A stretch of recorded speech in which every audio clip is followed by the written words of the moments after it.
Welcome everyone to an extraordinary journey through the world of Middle-earth. Today, we delve into the legendary Rings of Power, the mystical artifacts that shape the fate of elves, dwarves, men, and the very fabric of the world itself. From their creation in the hidden forges of Eregion to the eventual destruction of the One Ring, these powerful relics hold the key to understanding the rise and fall of kingdoms, the corruption of souls, and the eternal battle between light and darkness. Join us as we explore the rich history and tragic destinies of the Rings of Power and uncover the profound lessons they teach us about the nature of power, temptation, and hope. The forging of the rings. In the depths of Middle-earth, amidst ancient mountains and deep forests, the Rings of Power were forged, a creation born from the labor of elven hands, but twisted by the dark influence of Sauron. At first, the crafting of these rings seemed like an act of benevolence, a gift to the peoples of Middle-earth, designed to enhance their powers and help them resist the encroaching darkness. Yet, hidden behind this generous act was a deep and malevolent purpose. The story began in the mystical land of Eregion, a realm of elven artisans ruled by the great and wise Celebrimbor. He was one of the greatest smiths of his age, renowned for his skill and vision. His people, the Noldor elves, had long understood the art of crafting magical objects, but they had never before embarked on such a monumental project. Little did they know that their efforts would soon serve a darker power. Sauron, disguised as Anatar, the Lord of Gifts, appeared before them with promises of knowledge and guidance. His true form hidden, his dark spirit cloaked in the guise of a fair and noble being, Sauron offered the elves his wisdom in ring crafting, an art he claimed to have mastered during his long years in the depths of Mordor. He promised that together they could forge rings that would preserve the beauty of their world, keeping it safe from the ravages of time and decay. But behind his charm and promises lay deceit. Sauron was not interested in preservation. His true desire was dominion over Middle-earth, and the rings were nothing more than the instruments of his rule. Together with Celebrimbor and his people, Sauron guided the elves in the crafting of the Rings of Power. 19 rings were forged in total, 3 for the elves, 7 for the dwarves, and 9 for men. The greatest of them all, the One Ring, was created in secret by Sauron himself, deep within the fires of Mount Doom. The One Ring was a creation of immense power, containing a portion of Sauron's very essence. It was meant to control all the other rings and their bearers. The inscription upon it, written in the black speech of Mordor, was a declaration of Sauron's intent. One ring to rule them all, one ring to find them, one ring to bring them all, and in the darkness bind them. The elves, wise though they were, could not sense the deception in Sauron's intentions. When the One Ring was completed, Sauron revealed his true purpose. As he slipped the One Ring onto his finger, he sought to dominate the world, bending all others to his will. But the elves, sensing the evil of his heart, took immediate action. They hid their 3 rings of power, keeping them safe from Sauron's reach. The 3 elven rings. Among the Rings of Power, the 3 crafted for the elves were the most unique. Unlike the other rings, these 3 were forged without Sauron's touch, crafted by Celebrimbor and his fellow elven smiths alone. They were imbued with pure magic, free from the corrupting influence of the Dark Lord. These rings were not made for domination but for preservation and healing, granting their bearers the ability to protect the beauty and balance of the world. The 3 elven rings were known as Narya, the Ring of Fire, Nenya, the Ring of Water, and Vilya, the Ring of Air. These rings represented the fundamental elements that shaped the world, each with a power of its own, and each carrying a weight of responsibility. Narya, the Ring of Fire, was crafted with the power to inspire. It could kindle hope in the hearts of the weary and provide strength in times of despair. It granted its bearer the ability to rally others to a cause, even in the darkest of times. It was entrusted to Gandalf the Grey, one of the Istari, or wizards, sent to Middle-earth to guide and aid the free peoples in their struggle against Sauron. Although Gandalf did not openly wield Narya's power, its influence could be felt in the courage he inspired in others. Nenya, the Ring of Water, was the most beautiful of the Elven rings, forged with a pure and timeless beauty. This ring granted the ability to preserve and protect. Under its influence, the land around its bearer would remain unspoiled, untouched by time or decay. It was entrusted to Galadriel, Lady of Lothlorien, whose realm was shielded from the ravages of time and the darkness that spread across the world. Nenya's power allowed Lothlorien to remain a sanctuary of peace and beauty, impervious to Sauron's corruption. Vilya, the Ring of Air, was the most powerful of the three. It was a ring of healing, preservation, and wisdom. Wielded by Elrond, Lord of Rivendell, Vilya allowed the Elven Haven to remain a bastion of knowledge and safety, a place where all peoples could seek refuge and counsel. Rivendell, under Elrond's stewardship, was a place of great wisdom, untouched by the darkness that plagued the world outside. Despite their power, the Elven rings were not made for conquest or domination. They were tools for the preservation of life and beauty, used to shield their realms from the ravages of time and the darkness of Sauron. Yet their fate was still intertwined with the One Ring, for as long as Sauron possessed the One Ring, the Elven rings were vulnerable to his control. The elves, though free of Sauron's direct touch, could not escape the reach of his malice. The eventual destruction of the One Ring would bring an end to their era, but until that day came, the elves would continue to resist the shadow with the power of their rings. The 7 Dwarven Rings. While the elves crafted their rings with the intention of preserving the beauty of Middle-earth, the 7 rings made for the dwarves had a far different effect. Sauron had expected to use these rings to control the dwarves, to bend them to his will as he had done with men, but the dwarves proved far more resistant to domination. Proud and stubborn, the dwarves were not easily swayed by the promise of power, and their nature allowed them to withstand Sauron's influence. The 7 Dwarven rings did not corrupt their bearers in the same way as the rings of men. Instead, the rings amplified the natural traits of the dwarves, their love of wealth, treasure, and craftsmanship. The rings granted them the ability to create vast fortunes, making their kingdoms rich beyond measure. But this very wealth became their downfall. The Dwarven rings increased the dwarves' desire for treasure, leading them to amass vast hoards of gold and jewels. This insatiable greed brought about internal strife and conflict, for the rings stoked suspicion and jealousy among the dwarf lords. The dwarves' lust for riches made them vulnerable to the corrupting influence of their own desires, even without Sauron's direct control. Over time, the rings led to the destruction of many dwarven kingdoms, as their leaders fell victim to their own greed. The most notable example of this was the fall of Khazad-dûm, which was destroyed by the arrival of the Balrog, a dark creature that thrived in the darkness created by the dwarves' endless quest for wealth. Yet, unlike men, the dwarves were not turned into wraiths or slaves. The rings did not strip away their humanity. Instead, the dwarves' resistance to domination meant that the rings simply heightened their natural desires. The consequences were tragic nonetheless, as the dwarves' wealth often led to their destruction. The 7 rings, while not creating slaves, still led the dwarves to ruin through their own desires. The 9 rings for mortal men. The 9 rings given to mortal men had a far darker effect than those given to the dwarves. While the dwarves resisted Sauron's direct control, the men who received the 9 rings were far more susceptible to corruption.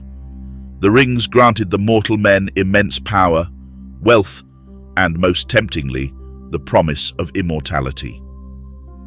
But the gift of power came with a terrible price. The rings of men did not simply amplify their desires, they corrupted their very souls.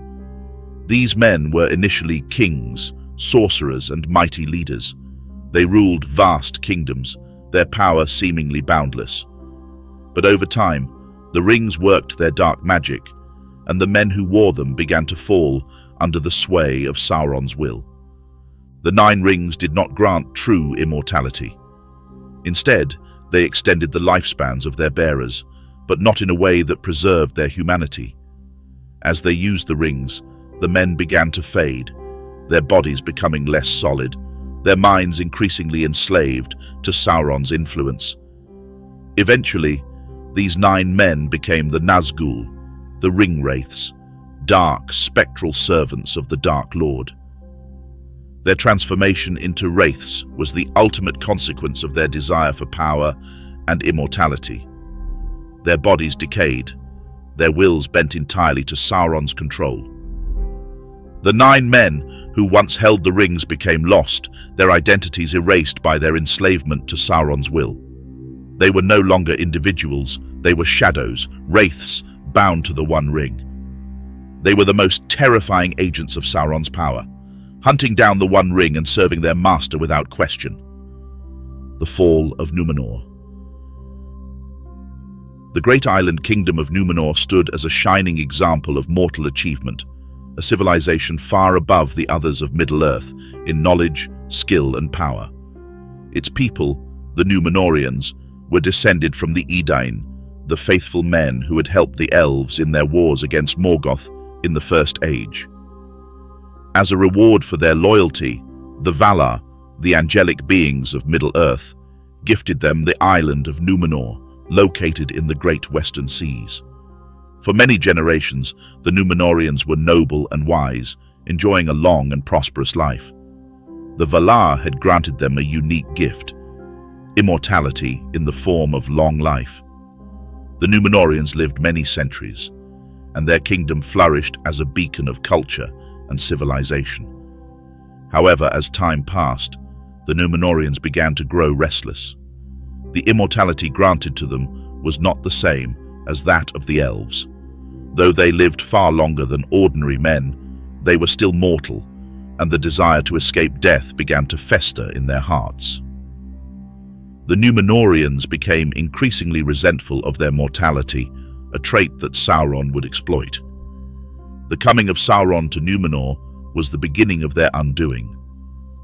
First, he appeared in the guise of a humble emissary, offering wisdom and gifts to the Numenorian king, Ar-Pharazôn. Sauron cleverly sowed seeds of discontent, whispering that the Valar had deceived the Numenorians by denying them the gift of true immortality.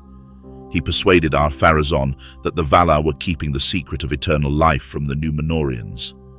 This manipulation twisted the hearts of the Numenorians, and they began to question the wisdom of their creators.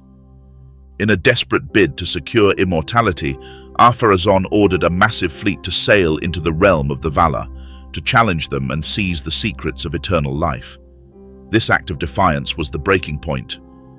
Eonwe, the herald of the Valar, summoned the host of the Valar and sent them to Numenor to punish the island for its arrogance. The island was drowned beneath the sea, sinking into the ocean in a cataclysmic event that marked the end of Numenor. But the Numenorians did not perish entirely. Some escaped the ruin, fleeing westward in secret. These survivors, led by Elendil, sailed to Middle-earth and founded 2 great kingdoms, Gondor and Arnor. The fall of Numenor was a tragic moment in the history of men, a reminder of the perils of pride, the consequences of seeking power beyond mortal grasp, and the corrupting influence of Sauron. The rise of Gondor and Arnor. The survivors of Numenor found new hope in Middle-earth, where they established 2 mighty kingdoms, Gondor and Arnor, that would stand as beacons of Numenorian strength and wisdom for many centuries. Elendil, the leader of the survivors, became the first king of Gondor, while his sons, Isildur and Anarion, became rulers of the kingdom alongside him. Elendil's line was marked by noble deeds and the preservation of the Numenorian legacy, but even in these new realms, the shadow of Sauron loomed ever larger. The kingdom of Gondor, situated in the southern part of Middle-earth, became a powerful force, guarding against the threat of Sauron from the south. The city of Minas Tirith, nestled in the shadow of the White Mountains, stood as the crown jewel of Gondor, a city of marble and stone. The kings of Gondor held the scepter of Anarion, a symbol of their authority, and their rule was marked by an unbroken line of wise and noble monarchs. To the north, Arnor, founded by Elendel's son Isildur, flourished as a kingdom of learning and defense against the growing darkness in the east. The northern kingdom was marked by cities such as Fornost, a thriving center of Numenorian culture and power. However, Arnor's unity was short-lived. Soon, internal strife and division weakened the kingdom. The three sons of Eärendil, the noble house that ruled Arnor, were unable to maintain the same cohesion that their forebears had. Despite this, the Numenorian kingdoms represented the pinnacle of mortal achievement. Their people, wise and resilient, were an obstacle to Sauron's dominion. Yet, even the might of Gondor and Arnor could not prevent the inevitable return of Sauron. He had not forgotten his desire for power over all of Middle-earth, and in time, the kingdoms of men would fall under the shadow of his malice. The War of the Last Alliance. The story of Gondor and Arnor took a pivotal turn when Sauron, now in full power, sought to reclaim the One Ring and dominate Middle-earth. His forces, ever-growing and terrifying, began to spread across the land. The kingdoms of men, elves, and dwarves all knew that the time for war had come. The War of the Last Alliance would be the final attempt to stop Sauron and prevent the world from falling into shadow. Led by the great Elven king Gil-galad of Lindon and the brave Numenorian king Elendil, the Last Alliance brought together the free peoples of Middle-earth for a final stand against Sauron. This alliance was vast, a coalition of elves, men, and dwarves united in their shared goal to overthrow the Dark Lord. The battle took place at the foot of Mount Doom, in the heart of Sauron's realm. The armies of the Last Alliance clashed with Sauron's forces in a battle that lasted many long years. The fighting was fierce and brutal, with casualties mounting on both sides. The stakes could not have been higher. Either Sauron would fall, or the free peoples of Middle-earth would be crushed under his iron rule. At the peak of the war, the One Ring was still held by Sauron, its power driving his armies forward. However, in a moment of great courage, Isildur, son of Elendil, cut the ring from Sauron's finger, seemingly ending his reign. With the loss of the ring, Sauron's body was destroyed, though his spirit lingered in the dark corners of Middle-earth. However, victory was not assured. Isildur, claiming the One Ring for himself rather than destroying it, succumbed to its power. The ring whispered to him, filling him with desire and ambition. As he fled the battlefield, the ring betrayed him, and he was struck down by orcs in the Gladden fields. The One Ring was lost, and Sauron's spirit was left to languish, though his evil had not been destroyed. This was the beginning of a new era of darkness for Middle-earth. As the ring remained lost for many years, its corrupting influence still spreading, but Sauron's physical form was gone. The world would never be the same. The Third Age and the shadows return. For many centuries, the loss of the One Ring seemed to have broken Sauron's power. The Third Age began in the aftermath of the War of the Last Alliance, and for a time, the kingdoms of Gondor and Arnor were able to rebuild and defend against the forces of darkness. Yet, the shadow of Sauron remained. His spirit, though weakened, still lingered, waiting for a time when he could regain his strength.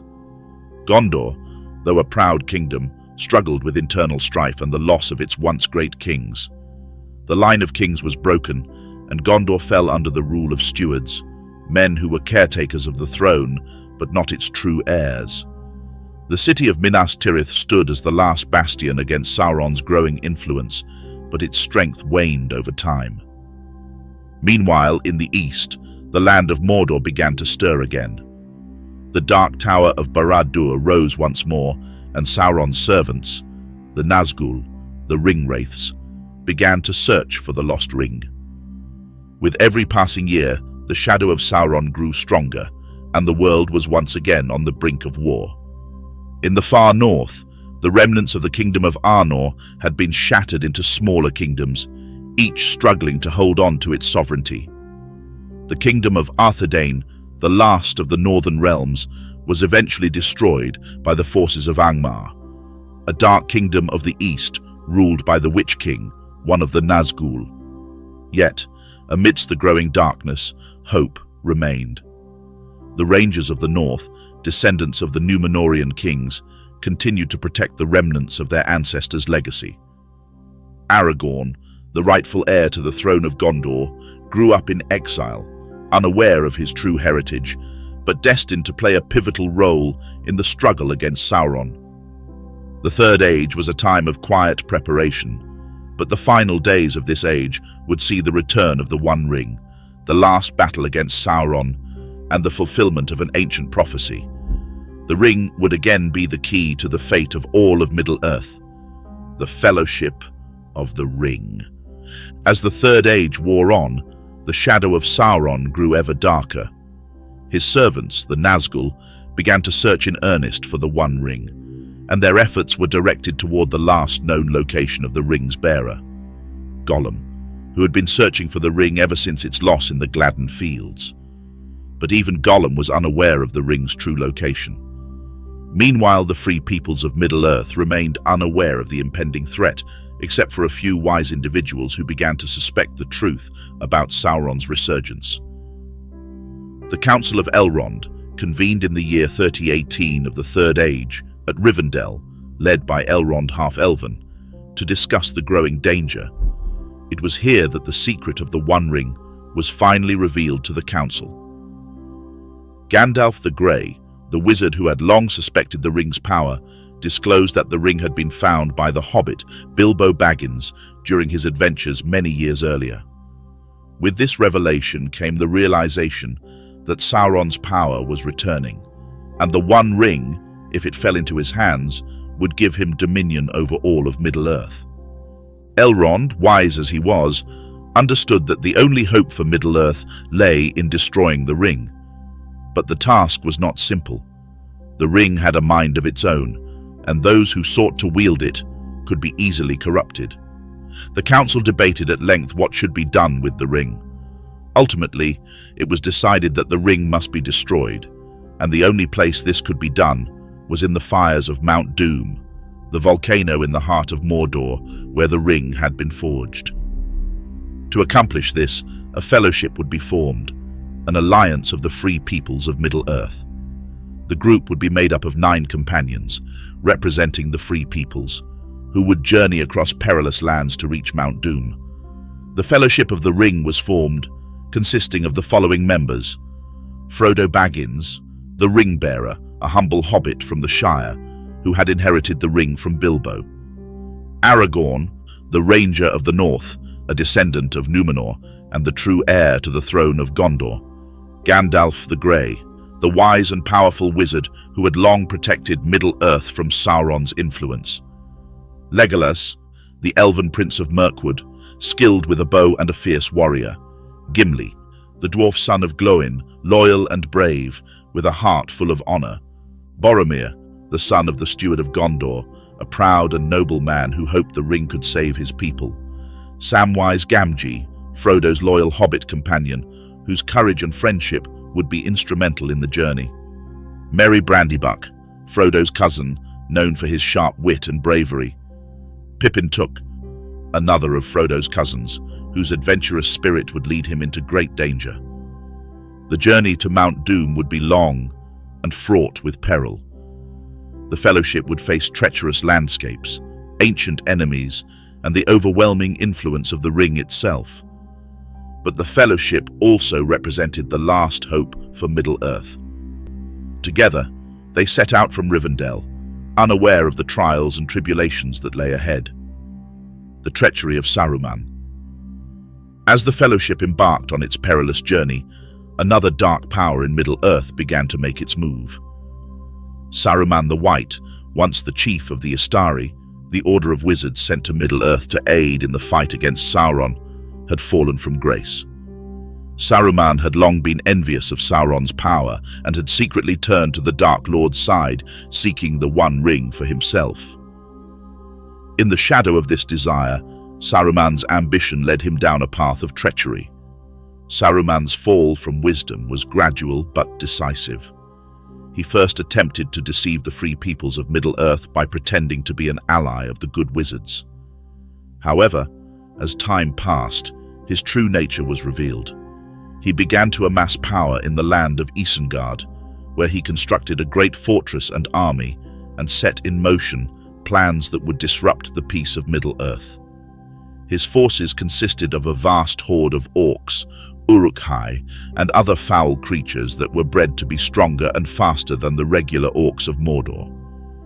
Saruman's betrayal was made even more treacherous by his manipulation of the Palantir, one of the seeing stones that allowed communication across vast distances. Using the Palantir, Saruman had glimpsed Sauron's might and had been seduced by the Dark Lord's promises of power. The temptation to rival Sauron led Saruman to declare his own war against the free peoples, hoping to subjugate them before Sauron could dominate the world. While the Fellowship journeyed through the misty mountains toward Rivendell and beyond, Saruman's spies and agents were already at work, attempting to sabotage their quest. When the Fellowship sought refuge in Lothlorien, the enchanted forest realm of Galadriel and Celeborn, they learned of Saruman's growing power and the danger he posed. They also discovered that Saruman had sent his Uruk-hai to hunt them down, and that the entire Fellowship would be pursued by Saruman's forces, who would stop at nothing to capture or kill them. The Battle of Helm's Deep, one of the most significant conflicts of the Third Age, marked the high point of Saruman's betrayal. Saruman had forged an alliance with Sauron through his own pursuit of power, and now the time had come to test the strength of his armies. His forces, led by the Witch King of Angmar and a massive host of Uruk-hai, laid siege to Helm's Deep, the fortress of the Kingdom of Rohan, a land of horse lords.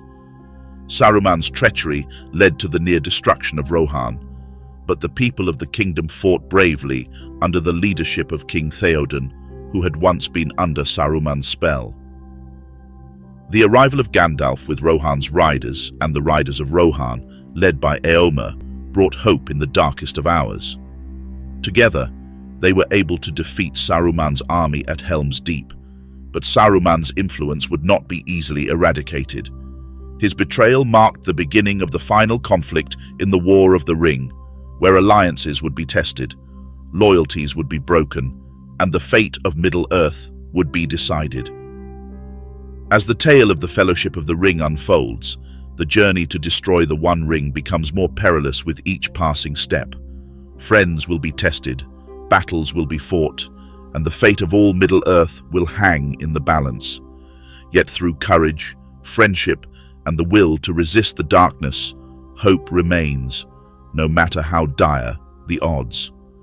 Thank you for joining us on this incredible adventure. Your presence here means the world, and we're honored that you've watched as the story of the Lord of the Rings continues to inspire and remind us all of the power of unity and courage in the face of evil. Stay with us, for the journey is far from over. Until next time, thank you for watching.